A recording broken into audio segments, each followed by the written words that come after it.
Hi, I'm Scientific Illustrator Stephanie Rozzo. Welcome to Nature Sketch Creates Go Out and Sketch a Baby Rita Prickly Pear instructional video. In this video, I'm going to be showing you how to sketch the Baby Rita Prickly Pear by using what you learned in your step-by-step lesson. Help this tiny business by shopping for lesson crates at naturesketchcrate.com, clicking that like button, subscribing to this YouTube channel. First, make sure you have all the materials you need before you go out to sketch. You can go out and sketch a prickly pear at a garden or maybe even your home. Today I'm sketching from the Baby Rita Prickly Pear from my own garden, and I trimmed off one of the pads that had a flower blooming. I was lucky enough to get the flower blooming, and I will replant it in a couple weeks and it'll grow a whole new plant. I also trimmed a little bit of one of the little pads that were covering up the flower just to give us a better view for sketching. And I've propped this up with some towels and this nice little coffee cup. So you can use whatever you have at home to make your own setting. Just make sure if you do set up a prickly pear cutting of your own, to use very heavy, thick gloves and be very careful and cautious of where the spines might go. There's some tiny little spines in there that are little tiny barbs that can really get stuck in your fingers and cause you a lot of pain. So be very careful and cautious if you decide to handle prickly pear cactus. You can, of course, sketch this from the plant itself. You do not need to take it off of the plant in order to sketch it. Just doing this for demonstrative purposes. Remember, this is just a sketch. Take your time, observing nature, relaxing, and don't get too caught up with accuracy. Let's get started. So I'm very excited today to have the Baby Rita Prickly Pear plant in bloom to show you and demonstrate how to sketch it. And I smell the flower. It smells like freshly cut stone fruit to me. It's very pleasant, not too strong at all. And I'm going to be adding a picture of the flower from my view so that you can see how this all comes together. So first I'm going to decide what I want to include, what parts. So in our reference image we have the top view of the flower and the pad underneath, and I think I'm going to include the side view of the flower similar to our final reference image. Then I'm going to also include the pad and I can see part of the ovary as well in this view. So I'm going to start by just drawing some simple shapes to get the sizing on here. So I'm going to draw the overall shape of the outside of the flower, maybe the inner part of the flower, then a quick simple shape for the ovary, and that's the part that develops into the fruit.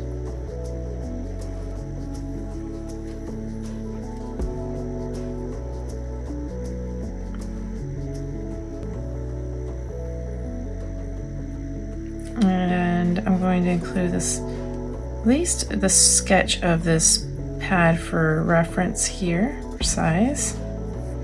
You can change that if it's wrong. And I'm just looking at this in relation to the flower here, kind of thinking, okay, there's the ovary is here in relation to that. You can draw like a little curve, and then the other pad comes out here. And while it's helpful to draw these in a rough fashion, it doesn't mean I need to actually paint them or develop the drawing much. I can leave it, because it is just a sketch, I can just leave it as a rough line sketch. So I don't have to paint it and draw on all the spines and everything.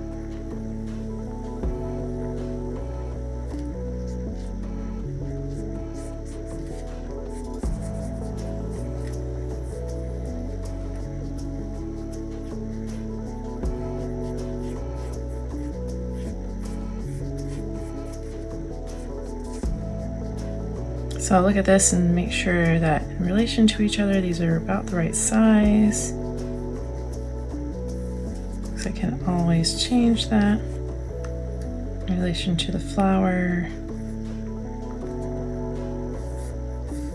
This has kind of this angle here, and then the angle back this way. So you can draw a shape around your entire plant to give you a simpler shape to figure out the sizing. And double check your sizing, since we can't put our paper behind this plant because of all of its spines. It's a little too dangerous and cumbersome.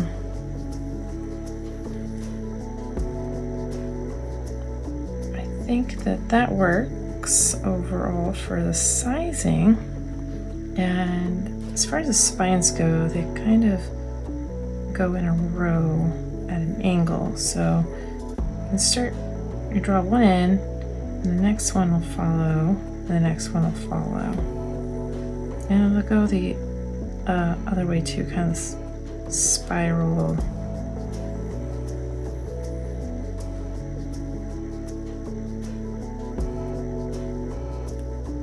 For the areas where the spines originate.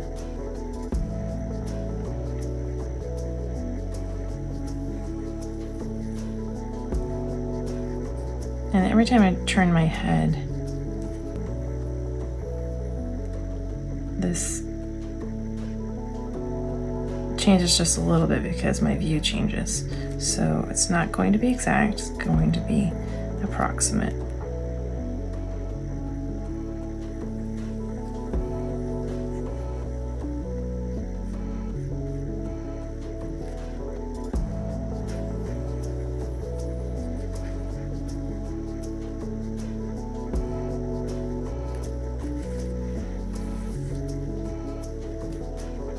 And I base everything on what I have drawn already.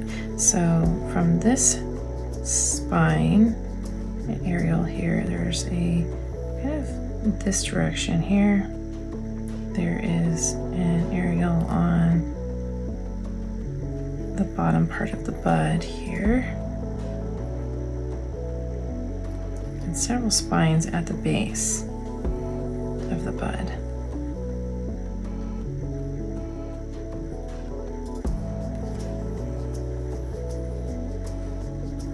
Since I'm focusing on the bud, I definitely want to try to add those in. But again, it's not meant to be exact. It's just a representation of this. So don't feel like you have to add in all the details. And don't feel like you have to get them exactly right. From there, I can start adding in the edges of the petals. I don't want to get too much detail in, because it'll be hard to go backwards. And I don't really have the other parts of this ready yet.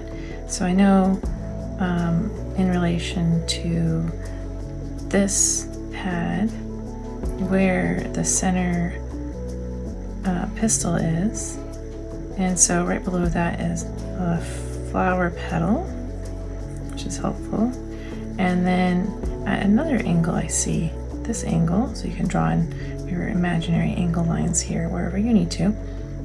It's kind of where that stops, the end of that petal, before it's hidden behind some other petals. So then I can add that in there. And do the same thing, that's where the start of this petal is, to add that in. So you can get a lot of the size correct, or similar to what it really is, by starting with one part and then just basing all the others on that in relation to where and what size.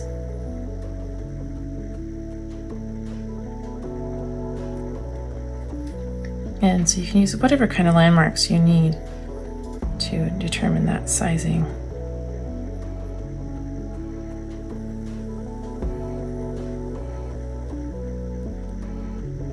And the view changes constantly, head changes constantly. So don't worry about it too much, but use it as a nice little guide to help you.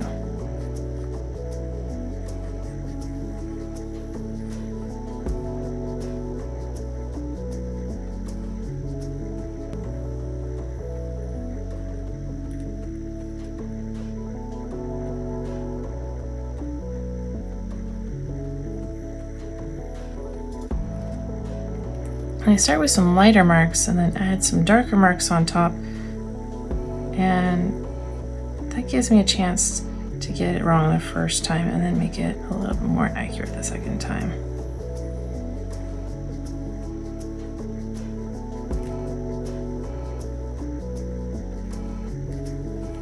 And before I get too carried away with drawing in these petals, I have an area in which they're going to stay in, but I also would probably benefit from drawing in the shape of the interior a little bit. So that gives me a guide of this is where the petals lie, in this area to this area. And this is where the stamens start.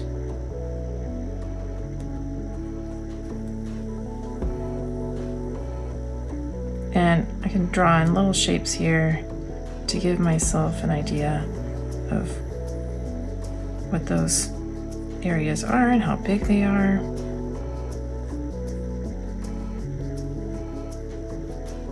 You can break it up as much as you need to.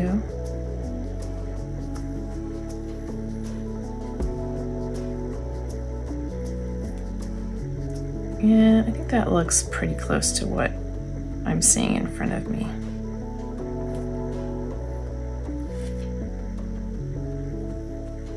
And so I'm looking at where this stamen is, and I'm going to go out, probably about here, and I'm looking in relation to this, what kind of angle it is for the petal.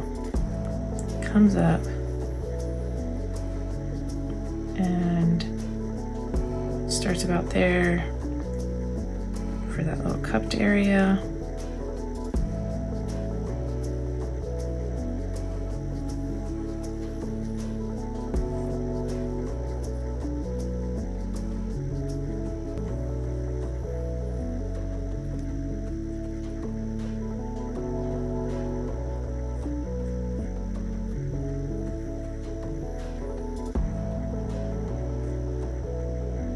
And brings me right back to here. Not exact, but close enough. Getting a nice representation of this plant drawn in.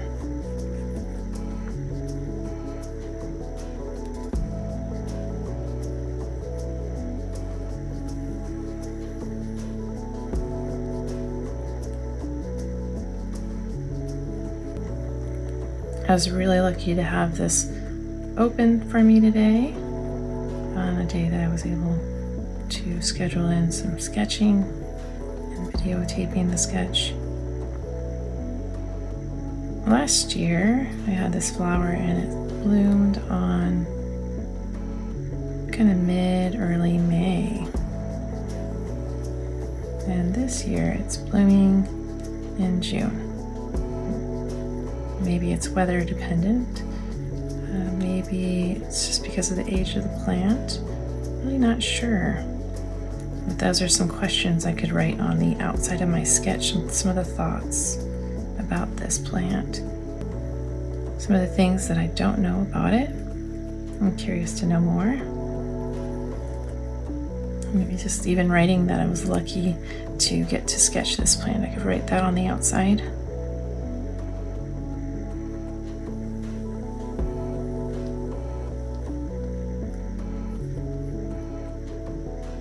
And you should be able to find some sort of prickly pear blooming around you.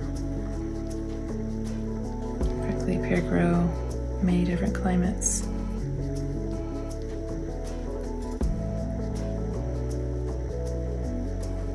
And hopefully one is blooming that you can draw from either at your home or botanical garden.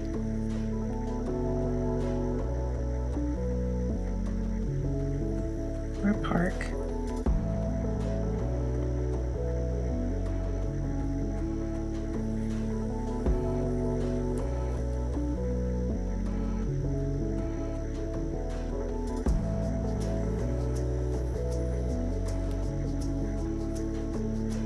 This is a little bit strange here, so I'm going to figure out, draw in some new lines to figure that one out, and just make an adjustment.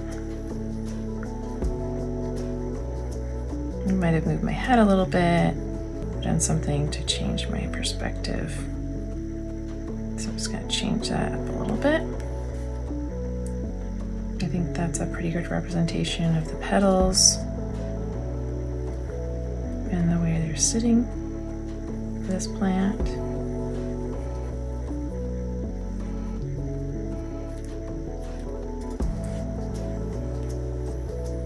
It's a little off, but it's fine.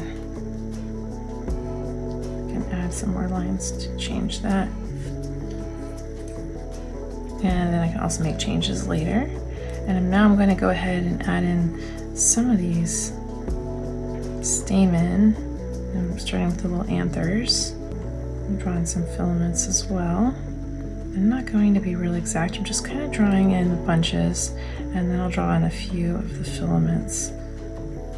They're kind of all over the place.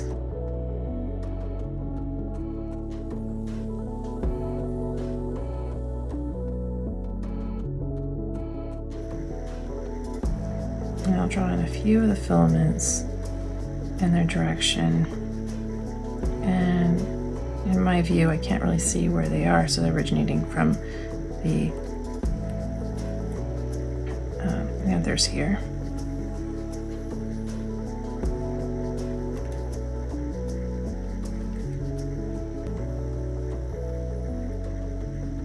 And some appear a little bit more round, some a little more oval, depending on your view.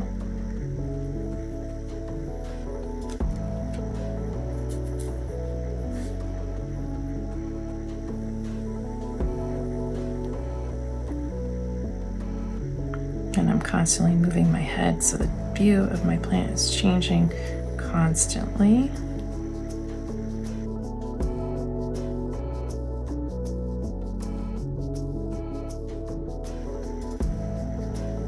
I think that's a pretty fair representation.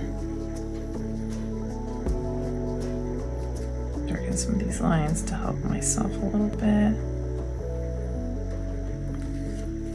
And then I'm going to draw in some lines to help me figure out where the aerials are.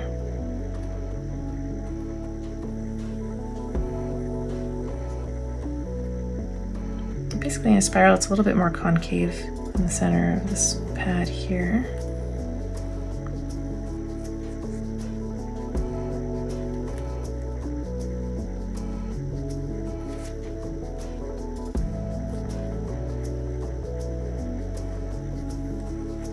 And it's good to find a couple to start for originating. So I'm going to have that one there. It's going to go down to here. This one kind of goes up and around. There's one there and one here. One here. And then there's another here.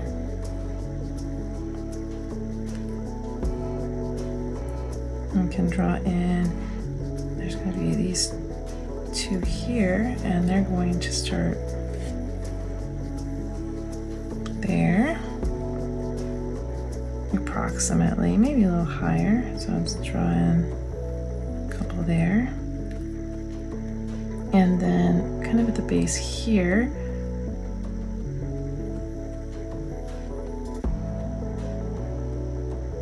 this one's here, so kind of like that.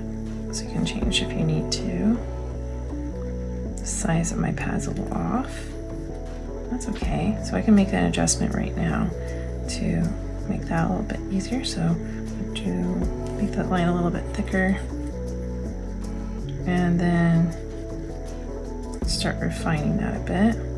So I'm looking at the relation, this bottom part here and where this aerial originates, and then how that relates to the others to get it in the right spot.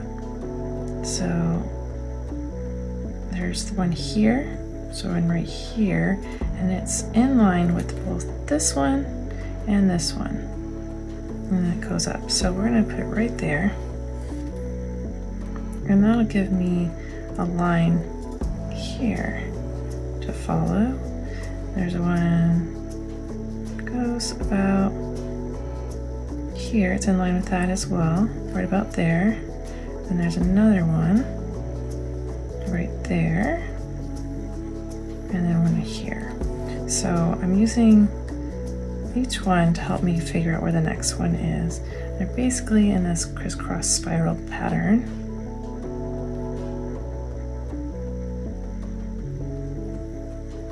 But I'm looking at the one here and the one here, and then the one next to it here as well. There's going to be another one up here, and it's just a little bit to the side from this one, and it's in line down from that one. And this is where this line is totally off. So it's from here. I'm looking at where it is from there, where it is from these two. And I'm looking at my plant, figuring that out, and then drawing it in. And then again, when I'm drawing in this one, looking, okay, I have this spine, this aerial here, which might be a little off, and then this aerial here, and then I have another one kind of coming down, and it's about there. And then I can refine that edge a little bit more. And that's about all I can see of this plant. So I might put in one more right here. And then I'll leave this just the sketchy look here. But I can add in some of the spines now. So there are the longer spines at the top with a few small. And as you go down the pad and into the center here, they're just shorter spines.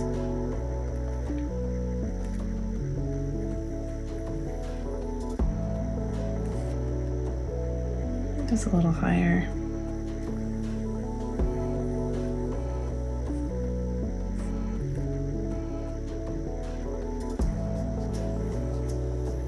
And I'm not adding all the tiny spines in, I'm just adding just the ones that really stand out.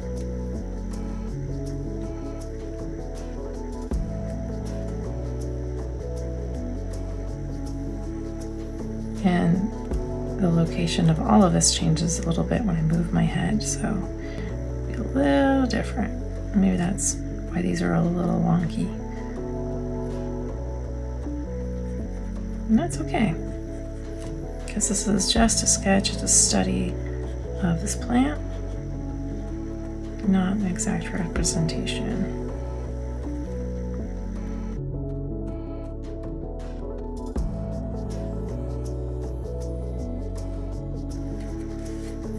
Lastly, I'm going to draw in a few of the aerials on this pad, but not a lot. I'm not going to develop this one very much. I'm just going to do a little bit. And it's your sketch, so you add in what you think you want to add. And you paint this as long as you like to paint it. I'm going to try to make this simple.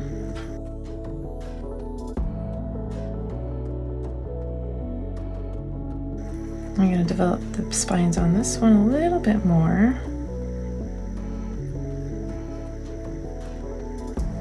Move my head a lot since I was adding them in, so it looks a little different.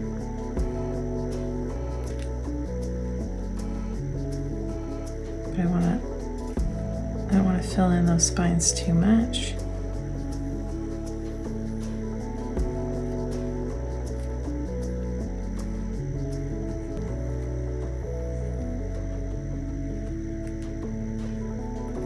Define the edge of this cactus as well. This pad here. And add some spines on top here as well. It's a lot of little lines, easy to get lost.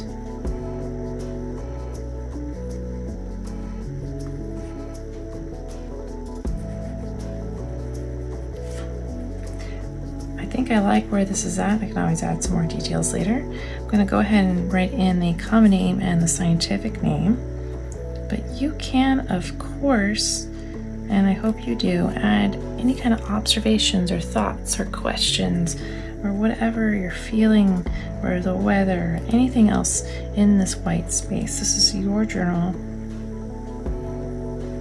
This is your study of this plant.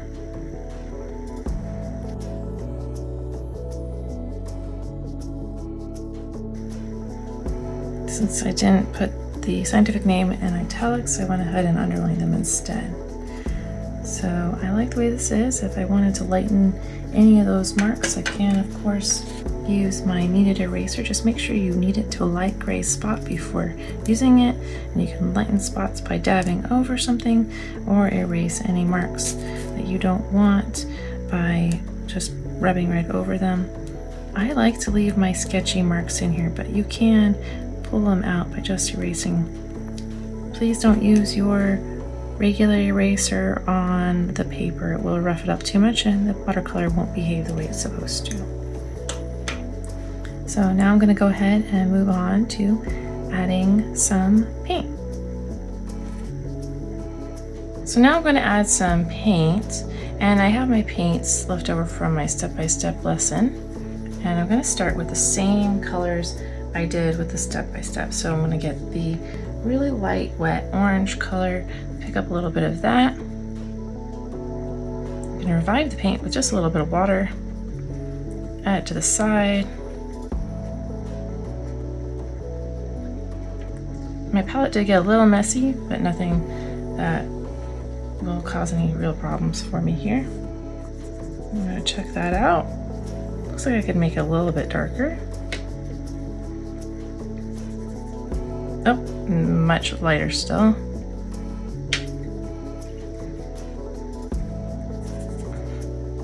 Sometimes color mixing, just getting the right water and paint pigment balance is challenging.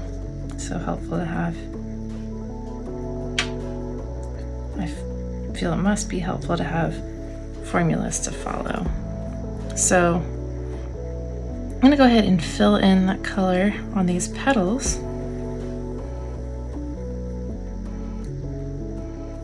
Just like we did with the step-by-step. Just adding it in, starting on one side, filling into the other.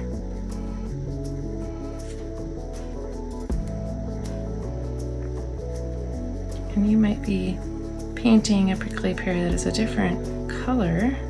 And in that case, if the flower and the prickly pear itself is slightly different in color, you can use your color wheel to create new colors.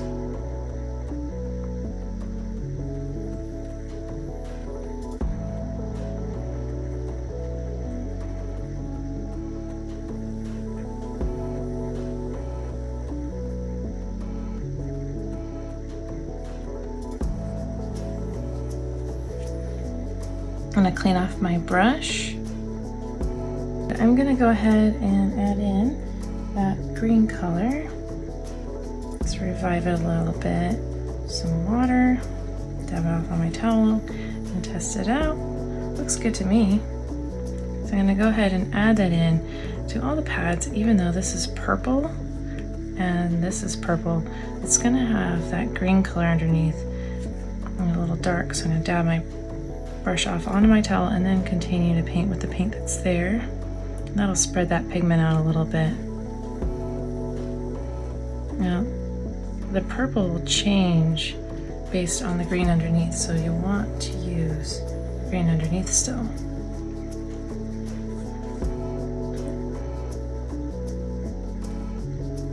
And when you're out sketching on your own, it's important to think, what is the base color?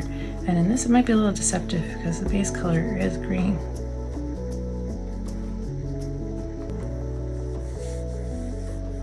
And then I'm going to paint this, and I'm just going to add in some here.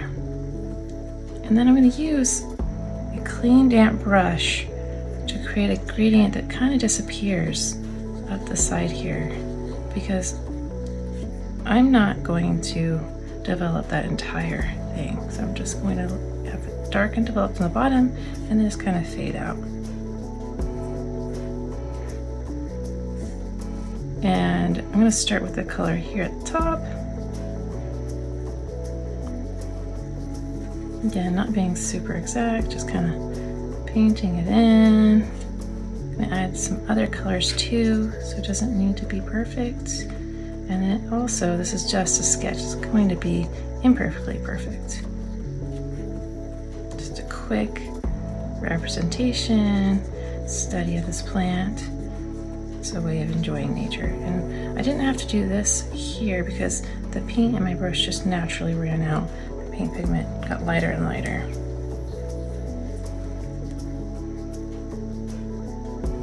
And the last thing, I'm going to take this yellow color, just like we did with the step-by-step, and add it. I'm going to add it to all of these center stamen here, and then a little bit to the pistil as well.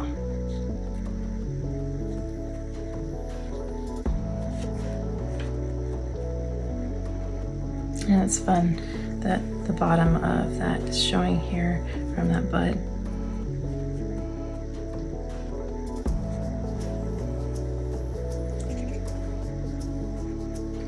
And I'm gonna let this dry. I'm gonna fill up my water brush a little bit more. So next I'm gonna take the red color. It's gonna be wet and light. Add some water to this and test it out, see if it's the right color. It looks pretty good. Dab it off on my towel, and again, just gonna add it over the petals.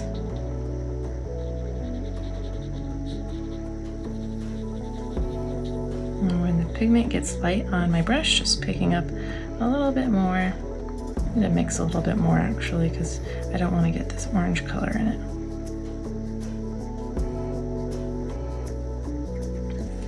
Test it out again. Oh, see, it's a little too dark now. Just gonna add more water to that. Test it out. Looks good now. And I'm gonna continue to paint.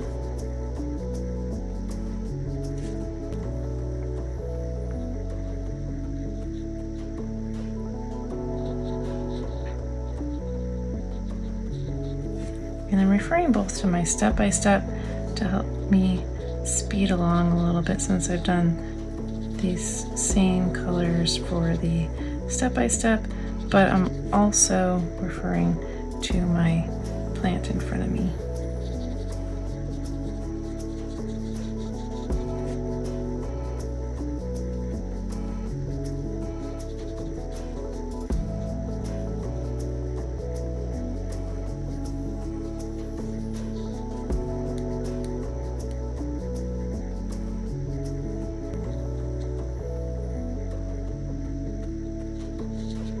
And start adding some of that color in between.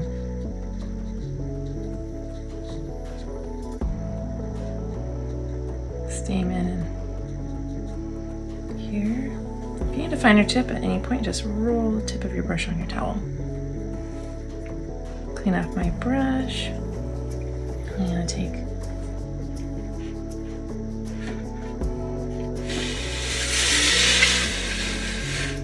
this blue-green color that I mixed, and take the wet light version of it, reviving it with some water, dabbing it off on my towel and testing it out to make sure it's the right color. That's pretty good. Maybe a little bit more water, so add a little more water to it, double check it. Looks good. I'm gonna pick some of that up, dab it off on my towel, and I'm gonna start in the darker area, so whatever area is darker. And I'm gonna add it in there, letting it kind of run out. And I still have a lot of paint in my brush, so I'm gonna go ahead and get rid of that paint and lighten this area with a clean, damp brush. because it's lighter right in there. It kind of creates a gradient. And as far as the pads go, I think there's a lot of green on the side here. And then it kind of runs out towards the top. And maybe a little bit more on this side as well. And it's hard to tell because it's that purple reddish color.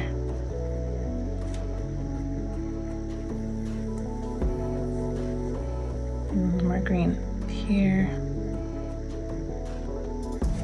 Dabbing it off on my towel and then letting that kind of gradient out. And then I'm just going to cover this because it's a little darker purple here, so that's probably the side that will be a little darker. Dabbing off my brush on my towel and then moving that paint. I'm going to go ahead and add this wet light version of the orange to the petals again. I'm going to refer to my flower, but mostly it's just going to go over all of the petals and kind of between the anthers a little bit here as well.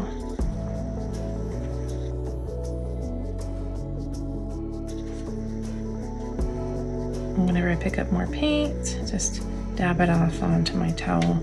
And these petals were dry before I added this color. The best way to test that something's dry is just to dab your finger on it. It dries very quickly because we're not adding a lot of water to the painting itself. We're only adding a bunch of water to the palette. We're drying our brush before we add it to our painting.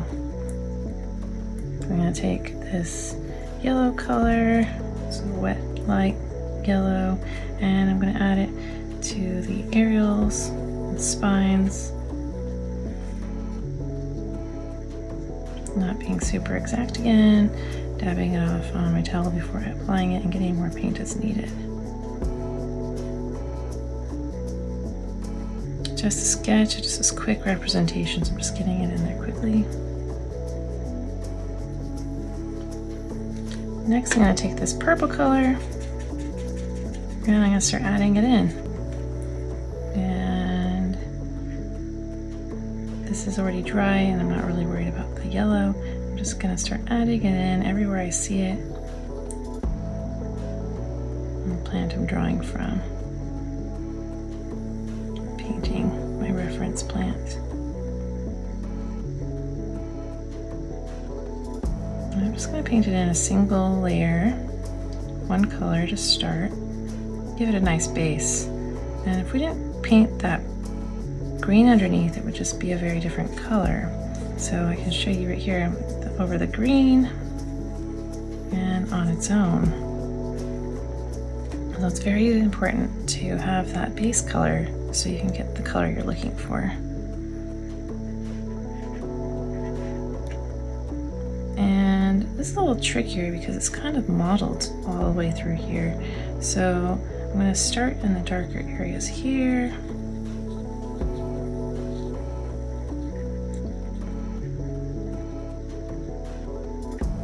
And I think the best way to get that modeling effect is just to have a wet area.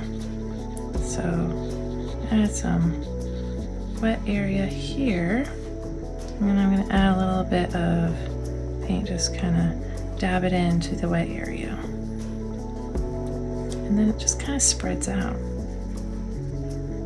And you can do that a little bit by little, like I'm doing right here, or whatever way you feel more comfortable with.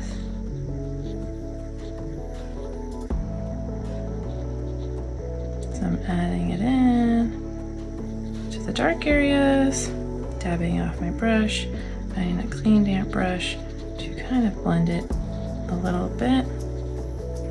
And then taking that paint and dabbing it off on my towel and then just kind of adding it in to let it kind of spread out, giving it that, what looks like a mottled effect to me. I'm doing that again here.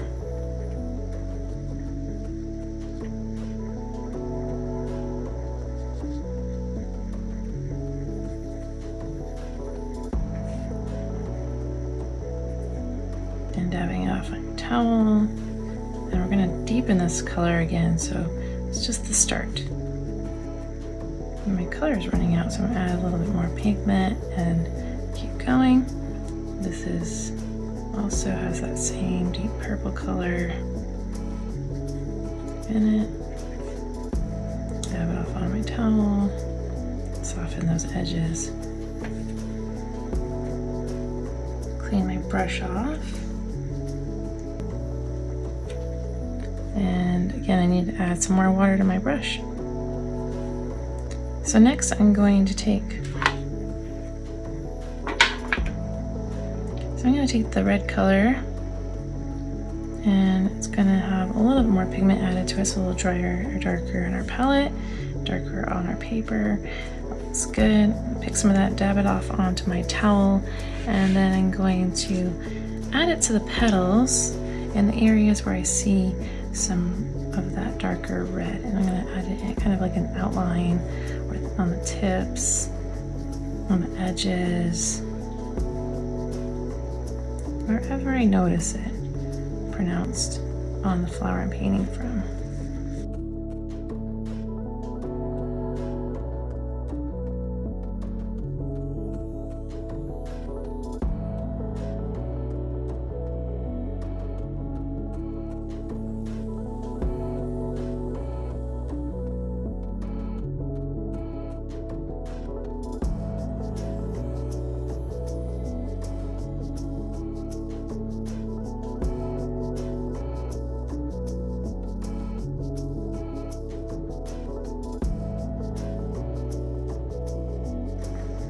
I love the color of this plant. It just has this beautiful orange and pink to it.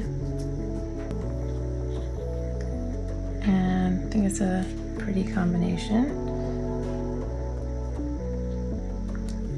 And I hope you're finding that you're enjoying the colors you're painting. The printer doesn't quite do justice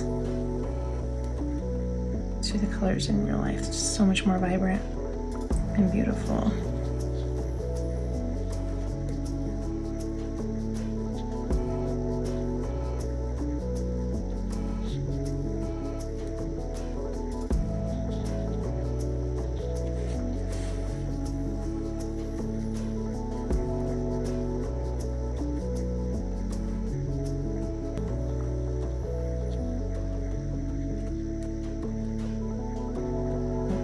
I'm going to add a little bit more dark in between the anthers as well.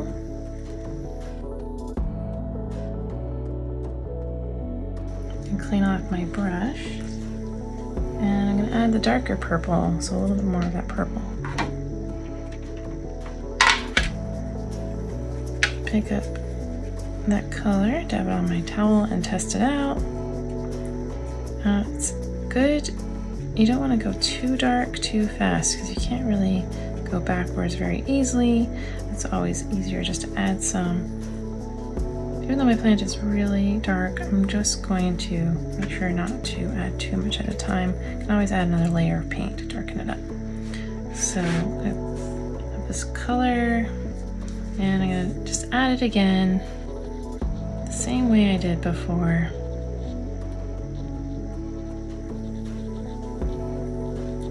Avoiding those areoles and spines as much as possible, and it's gonna get a lot darker. I'm gonna have to do this a couple of times because these pads are really dark compared to our step-by-step.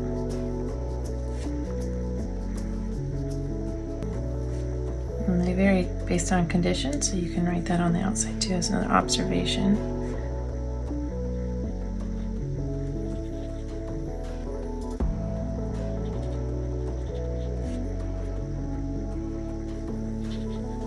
If you find your painting is buckling a lot, you can tape the sides down. It'll buckle more if you're adding a lot more water. And I did a technique in which I added wet clean water area, then added more wet paint. Even though I dabbed it off on my towel, this will cause a tiny bit of buckling.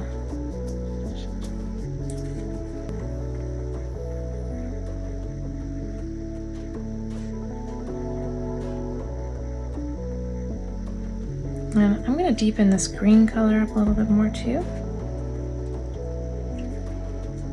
So I picked up the green, test it out, looks good.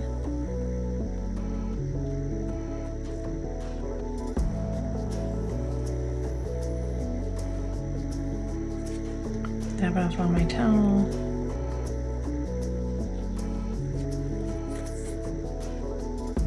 I'm going to take a little of this other green too. Let's try that out. Add it in there. It's still wet, it's fine. Kind of blend that through a little bit.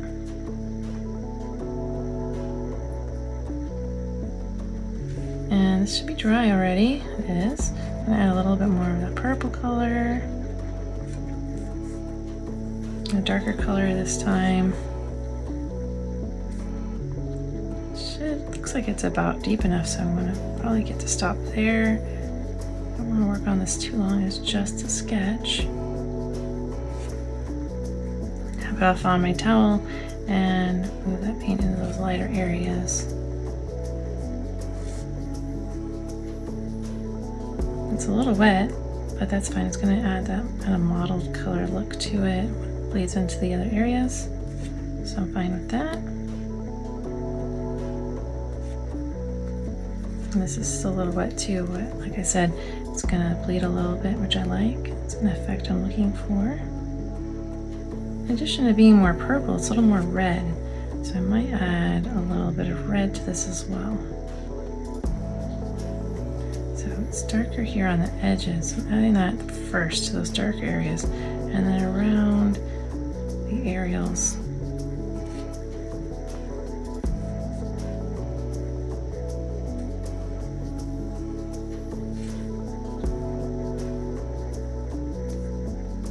Adding those in, adding some darker areas, and then I'll clean my brush off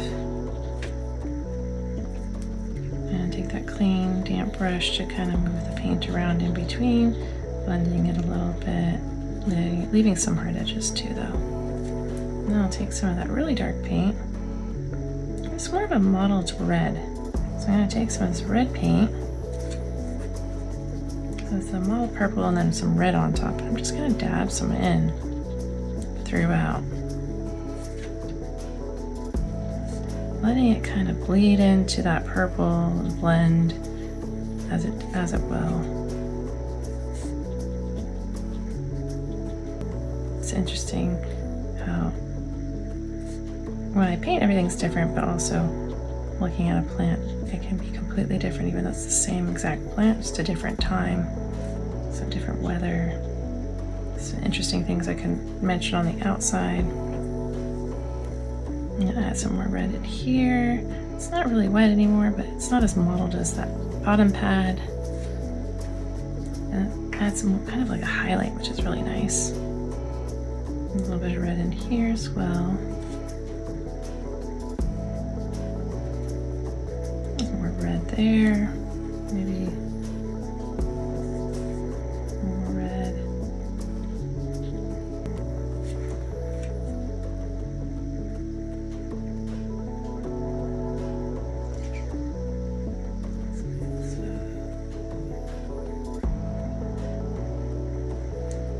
And to deepen up this green area, I'm going to take the red, just put it in there. It's the complementary color, so it'll darken that up a bit.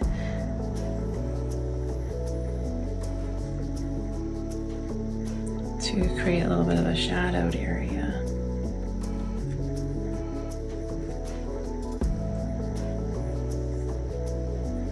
And now I'm going to add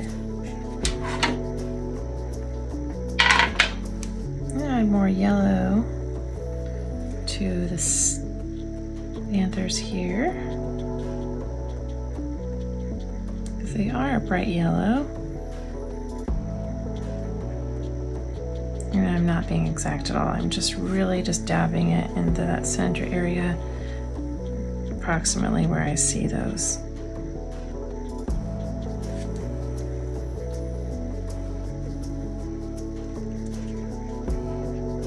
And my flower overall is more orange, so I'm going to take more of that orange color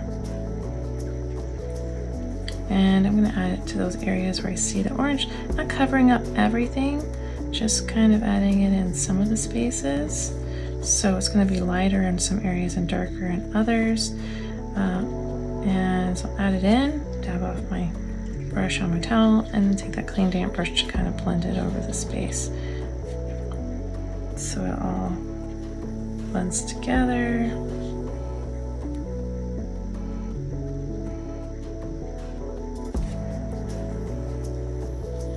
Rather than leaving super hard edges. Add a little bit more in the middle as well.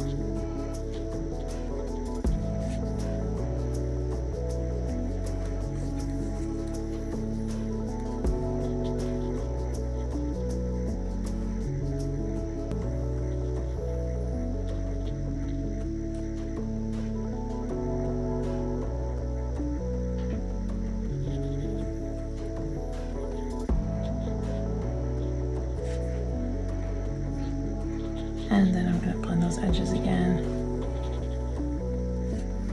And it's not going to be exact, it's just an approximate representation. I'm going to take a little more of that red color, dab it off on my towel, and while this is wet, it's just a little damp, I'm going to go ahead and add some deeper red areas where needed. So again, referring to my plant. I like the idea of it blending a little bit. It's being a little bit wet, so that's okay.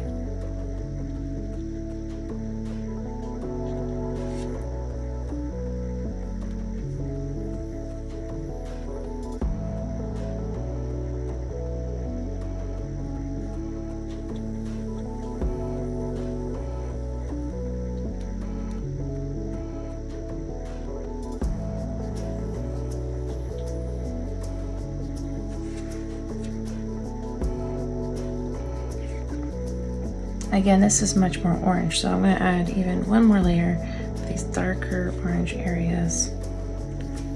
Let's make sure that's dark. Just to really deepen and give it some contrast.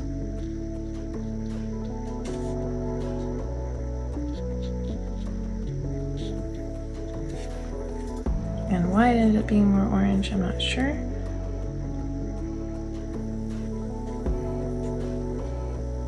But again, something I can put on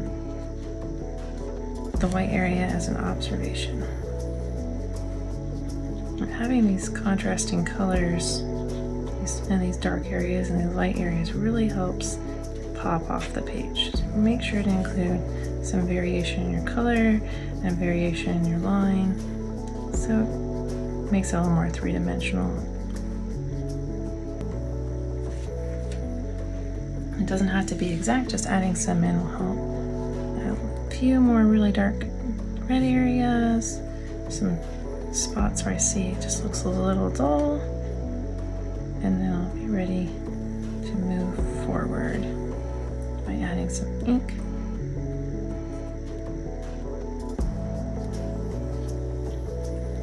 Just a messy, quick representation of this plant.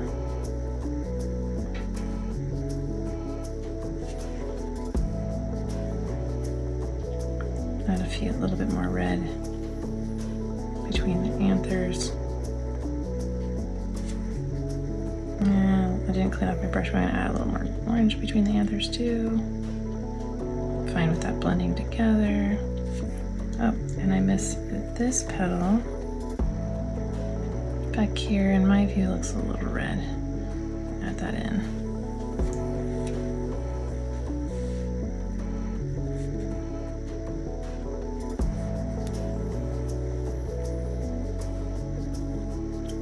Deeper orange right there too. And before I take too much time working on this and developing it, I'm gonna go ahead and leave it like this. Actually, I might add a little bit more dark purple in.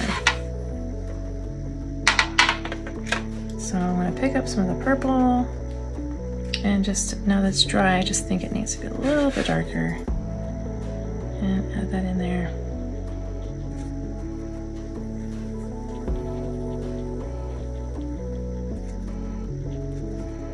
Dab it off on my towel and let that blend out a little bit.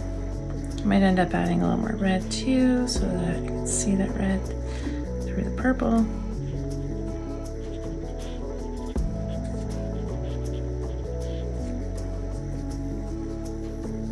Again, I'm not being exact, just seeing where I see some dark areas, adding it in the same approximate area, and then I'll blend it a little bit too.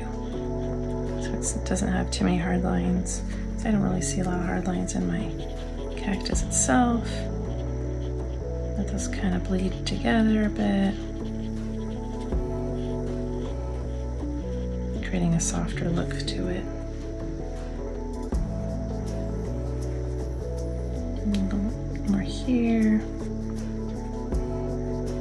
and some here as well.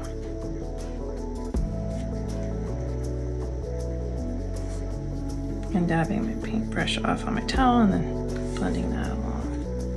And add a little bit more of the red as well. Like I said, it is a reddish color to it.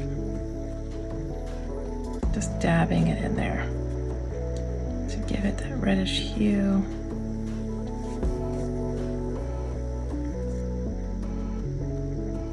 Kind of blend in. Letting it blend in with the purple.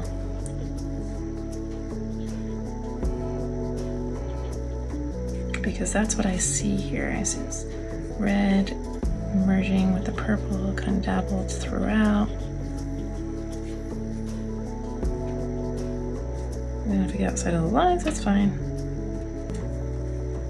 And I'm going to add some here just to deepen up those shadows as well.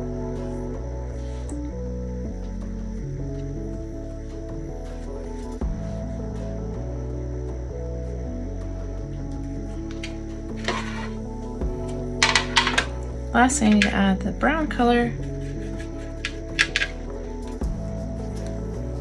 to the aerials.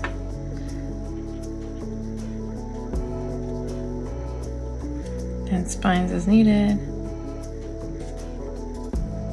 If you want to give color to them, sometimes they're a little white, sometimes they have a little bit of a yellow hue to them, yellowish brown.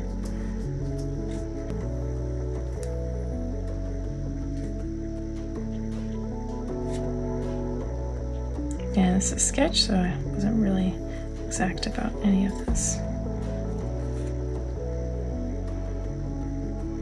And I think I like the way that looks. Maybe I'll change my mind and add some more paint after I add the ink, but I think I'm ready to add the ink lines. So lastly, I'm going to add some ink lines. This is where I really define everything and the whole thing comes together. So I'm going to start with the 005 or the 005 micron. And it's black in color. All of these microns I'm going to be using are black. And I'm just going to go ahead and redraw and redefine the lines I drew in the beginning, depending on where the paint landed. So if it landed on the outside, I might choose to draw the line on the outside, or I might choose to draw the line on the inside of where that paint landed. So I can do that anywhere I like, and I can redraw some of these lines wherever I like as well. And this can be a meditative, relaxing exercise. So if you're not outside sketching, or maybe you are, you want to, instead of listening to nature, you want to listen to a podcast or an audiobook that's more relaxing to you, make sure you put that on, or some music. Whatever helps you to relax as you go through and draw.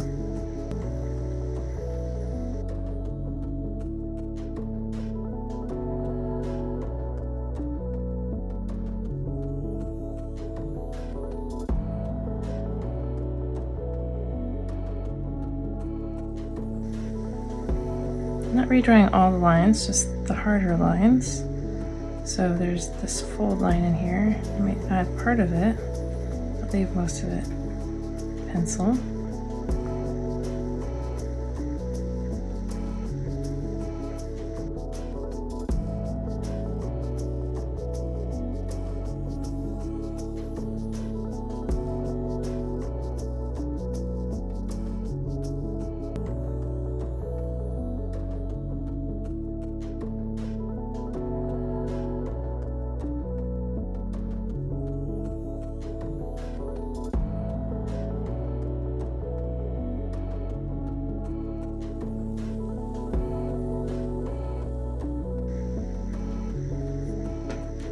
Next, I'm going to use the 01 micron to add some lines throughout. This is a slightly thicker micron.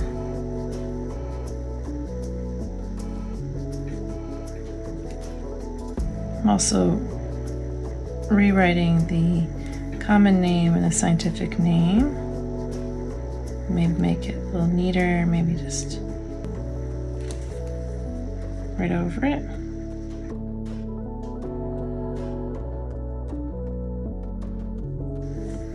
And I'm just gonna add some thicker lines in some areas where I think that I might need it. So anything that's just a little darker. I'm also going to be adding some 08 micron lines, which are much thicker. So I'll keep that in mind while I'm going through and adding these. And you want to keep the lines varied. You don't want them all to be the same. And that will help it so that it pops off the page a bit more and looks more three-dimensional.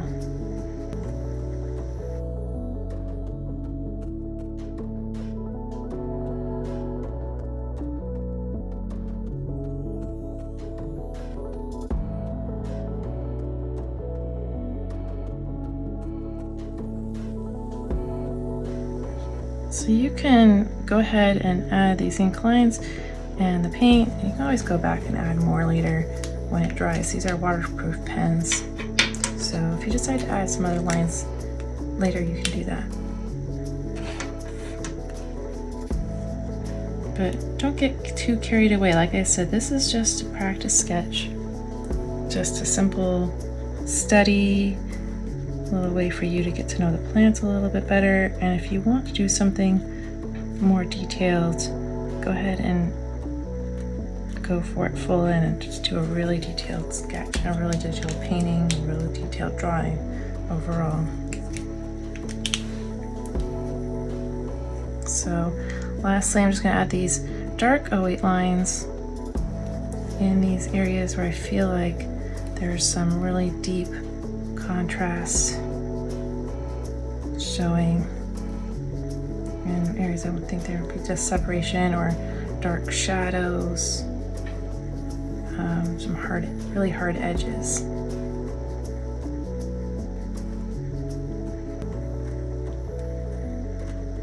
And I don't want to add it everywhere, just some spaces.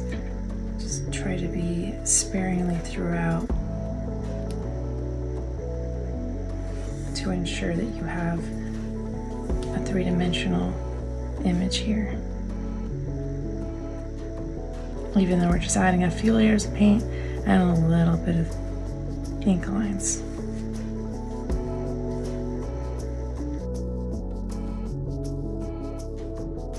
So I'll leave it here with the ink lines, and I'll go ahead and add a little bit more paint. I think I'm just going to add more of the red now that it's dry. Be careful not to pick up the other color.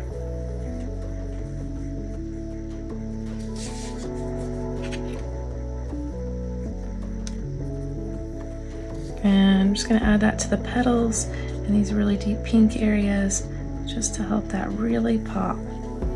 And I'm probably not going to soften the lines, just going to leave them pretty hard edged. Give it a little bit more contrast, make it really, really pop from that page.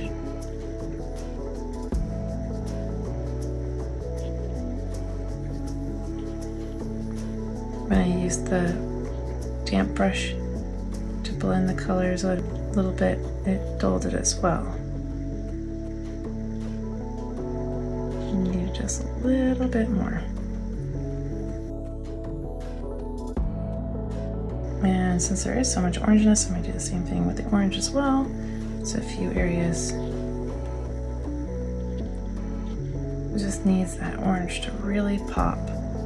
Now that it's dry, and I can tell where it might need to be based on my ink lines a little bit. It's just a little bit easier. Now just adding that in real sparingly, just to a few places.